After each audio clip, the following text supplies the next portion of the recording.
the year of agents. Everyone is arguing about AI taking our jobs. Meanwhile, I'm using claude-code to do 2x the amount of work in the same amount of time. Let me show you the workflow that has made me fully embrace agentic coding. Let's start by adding a small feature to one of my websites. I'm currently testing out the latest version of my open source Golang starter template called Grafto by rebuilding my consultancy/freelance site. All you see here has been vibe coded in a couple of days while I've been working on other projects simultaneously.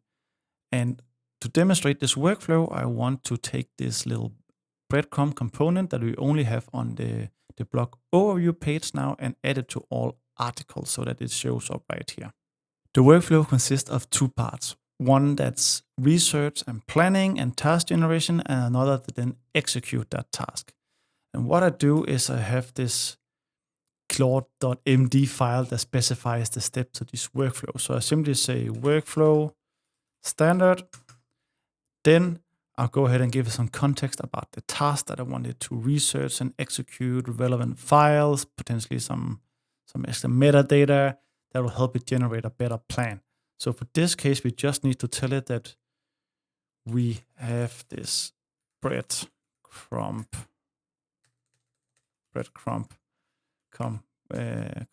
component that is used in Vue, and it's gonna be block overview.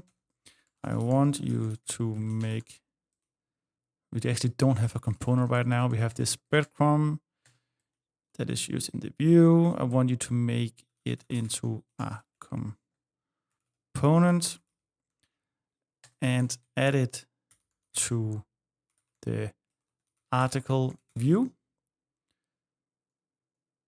where it shows the article title, so it ends up being home blog title of article.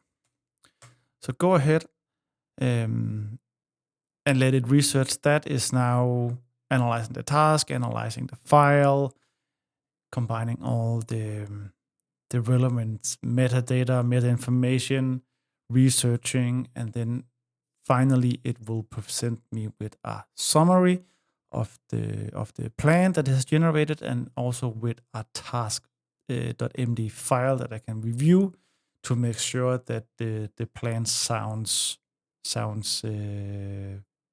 good or is actually doing what we want it to do.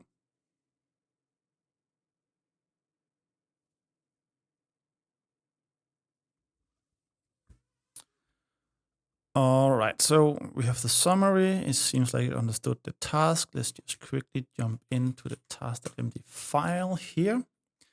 And you can see it just created in Markdown. It provided some understanding of where to extract it from, where to create the component. That's great. The implementation plan with different steps. So all of this looks good. Let's close this one down. Clear the context up, and now use the workflow prepared task. Your task is outlined in task.md.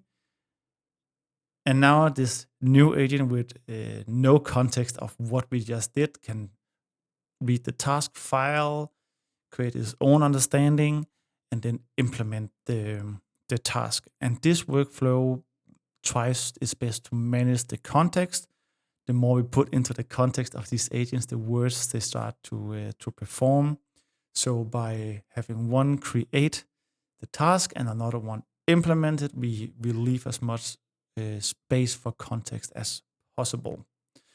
Also, what you really could do here is that we can see this also gives us a summary. So this is just a fail safe to make sure that it actually understood what it's supposed to do. And this one looks good. So we just say go ahead.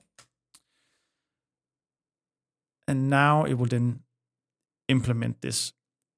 Now, we could probably just ourselves write the task.md file, and it would probably be better, but then we get into the whole discussion about, are we actually saving time? Because if you had to spend time writing out this task.md file, specifying, find the correct files, we are probably not saving much time. We might as well just write the code ourselves. And what we want to do is, what I want to do at least, is have these agents run in the background while I'm doing other work. And also, as you see later on, when we start to actually scale this up to having multiple agents running at once by using Git work trees. So now we're just going to let it work through, create the component, update the overview, add the breadcrumb, and run some quality checks. And since we are doing Golang here, it's very straightforward. We're just using go-vet. We are compiling the templates. We're using something called Temple that will output any errors that might occur. If the agent makes any mistakes, it will then fix it. And finally, we run Golang CI, just a more broader amount of checks to run for Golang applications. So in around 90 seconds, we are now done. So let's jump into the browser and give this a refresh, and hopefully we should see the breadcrumbs show up. And we do. Can we go to the blog overview? We can. Does it show up on the other ones? It does. All right, let me walk you through my claude.md file that gets applied to all my projects. I usually specify some general guidelines. Mine revolves around Go because that is all I write these days. However, the more important part is this workflow section where we have the standard and the prepared task workflow that we just saw. These two helps generating the step-by-step plan and also to manage the context window that gets consumed by the agent. Finally, I have this review task that I usually employ whenever I break a larger task into subtasks. Since we're no longer writing the code, the role often becomes that of a reviewer. This is kind of like a coworker who brings your pull request to review. So I try to aim for small changes like 500 lines of code, so it gets easy to review. And whenever we have a larger piece of work, using this review task workflow helps to ensure that the subtask along with the Git changes was actually completed. Now, this is great for one task. However, I think we can do better by actually employing multiple agents at once. And to do that, we can use Git work trees. So let me show you how I can tackle 3 simple but tedious features at once using Git work trees.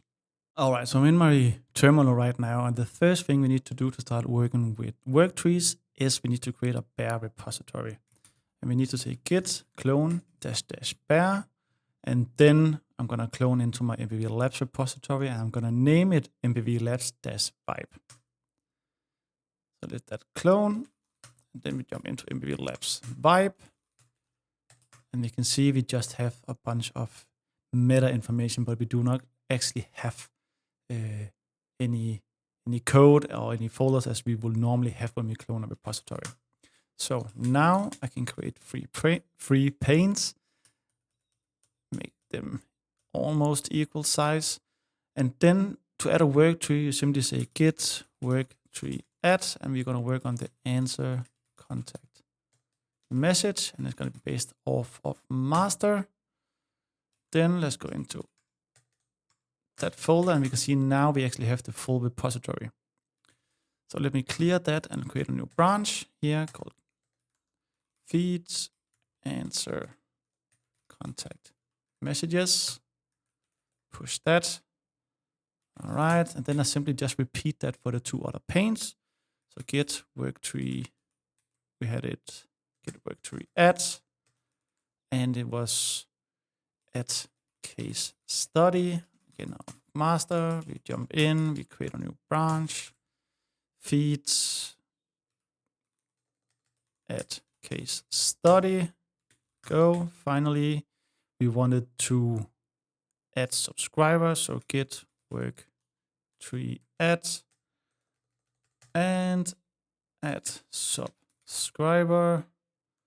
Again, basis of master, jump into subscriber, create a new branch, feed, add subscriber. There we go.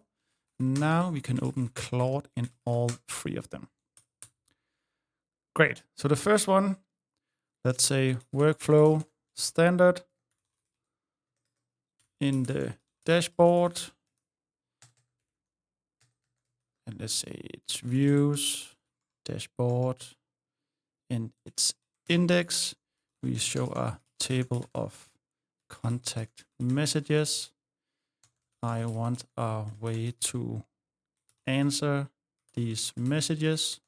For now, it should only go to a new page where I can fill in the message, but not actually send it yet. So this is also one of the things that try to keep the tasks small, so that it can be more focused. So let's kick that one off. Next one, let's say workflow again standard, and say in the dashboard, views, dashboards, and case studies, we show a table of case studies, and a button to add a new case study, but it does not work yet. Want you to add a page where I can create new case studies. It should go to /dashboard, case studies, new. Right, finally, workflow standard, the dashboard, views, dashboard, and subscribers. Yes, we show a list of subscribers, so a table, but and a button to add new subscribers. I want you to create a page where I can add subscribers, but add subscribers only, create the form input and store the subscriber database. Do not send any verification email.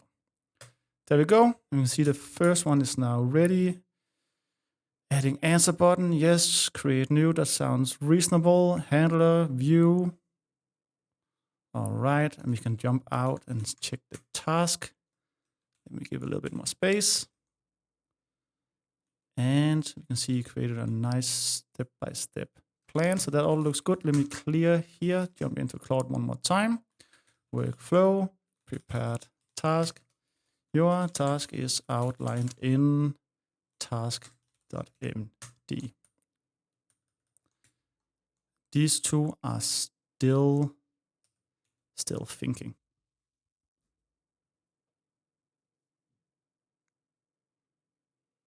And we have the second one done here. Yes, yes, yes. Looks fine from the summary. And let's go into the task description, create routes.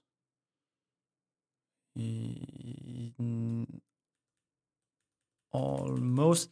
And we can see here it gets a little bit too, it wants to do too much.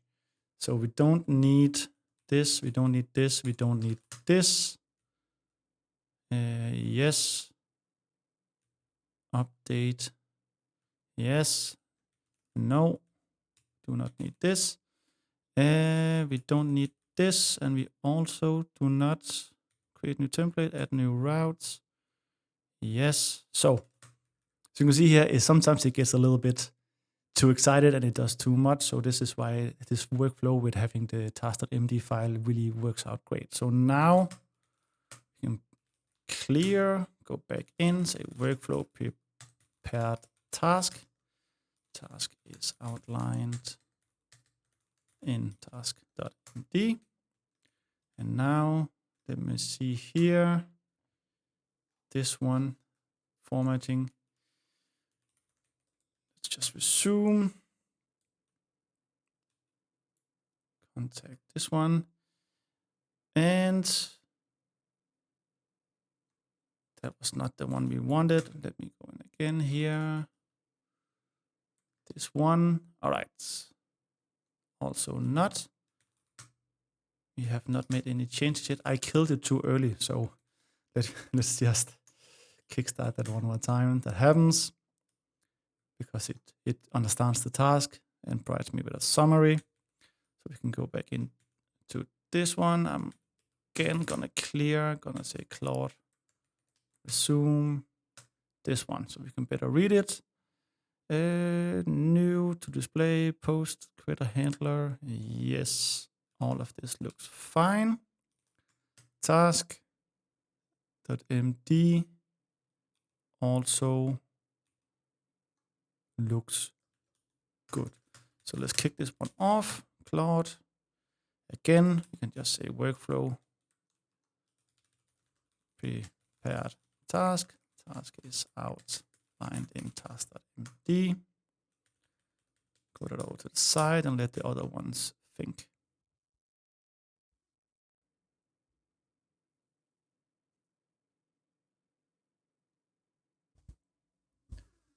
All right, and the second one is done with ingesting the task and the summary. That looks good. Go ahead. See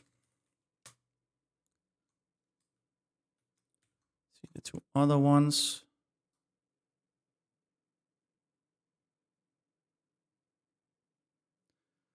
All right. The first one is done, and it has some question. Should the answer button replace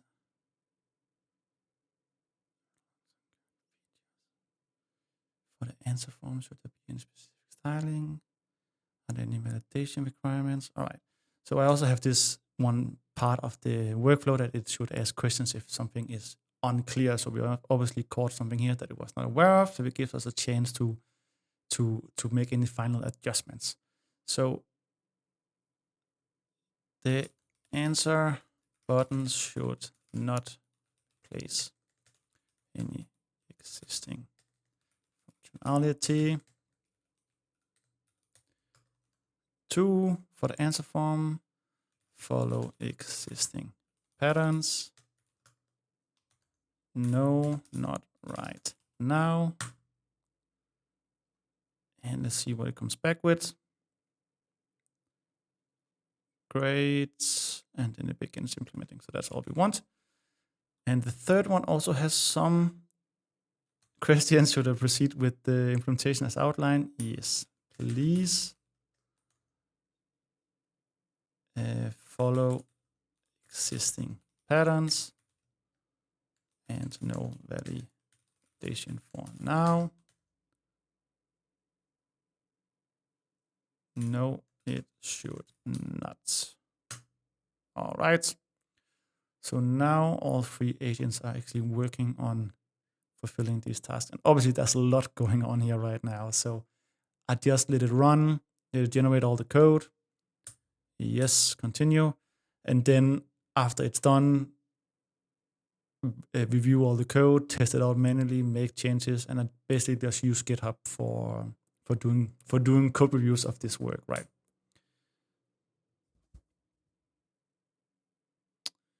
Great, and it provides us with a small summary here. It looks good. Let me close this one down so we get a little bit more space. Split the screen.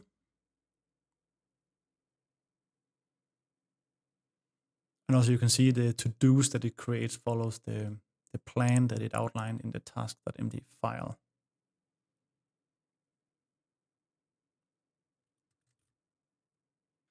Now the first one is done, and we can see both of them ran into some issue with some interfaces and some quality checks. So having these tools or having it run these tools really helps because now it seems to have figured out what the issues were, right?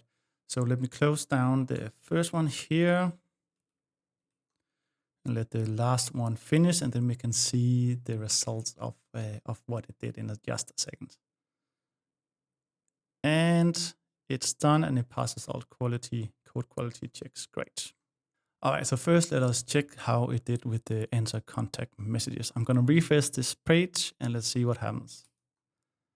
All right, so it shows an edit button, which is probably not the correct name, but let's click it and see what happens.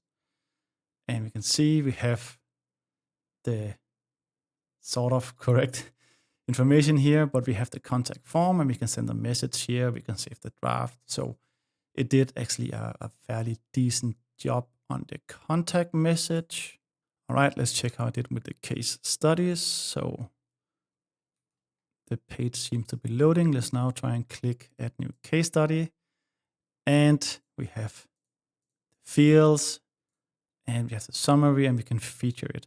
Now, again, this will need some more work. This will probably need what you see is what you get editor and so on and so forth. But the skeleton is there. So it actually did quite a decent job there as well. Now, finally, let's check out subscribers. Right, add subscriber. Again, we have the email address and I don't know what happened here with the buttons, but that is also things we can work out. So it did a fairly decent job at 3 tasks. That my only work now is to go in and make minor adjustments to the work it has done, right? And there's a skeleton, there's something for me to work on, there's something for me to review. And I did this in not that much time. If I had to write all of this by hand, it would have taken much longer. So this is how I typically deal with these a little bit tedious tasks that just needs to be there, like content management in this case, right? So I hope this shows how you can try to scale up the amount of work you can actually get done with these agents. And you also saw how it had to figure some stuff out. It didn't get it right, and the output is probably not the best right now. It did utilize some of the components I have in my code base, but there's room for improvement. But from a time perspective, this was actually really, really, really great. This thing just produced a lot of code in not that much time, which is both awesome and dangerous at the same time. The more code we have, the more we open ourselves up to bugs and vulnerabilities, right? So it's really important that we review all the outputted code and that we also manually test it. claude-code is not good enough yet that we can just blindly trust whatever it outputs, and let's hope that that continues for a while, at least for the sake of all of our jobs. A part of this is accepting that you have now become part reviewer, part product manager, instead of just being a full-time developer. I think that's the nature of where we are going with these agentic coding tools. Golang, for example, can be pretty verbose, and sometimes you need to write a lot of code to get somewhere. And for me, this is where this agentic workflow really starts to shine, because I can quickly iterate on a design or multiple designs, or I can explore multiple paths at once. And this really helps me gain a lot more confidence in the work and the direction I'm thinking of taking, because now I can just generate a bunch of code, test it out, see if this is where I want to go. And then once I'm happy or confident in my choice, I can always go back and make improvements to the code that was generated by the agents.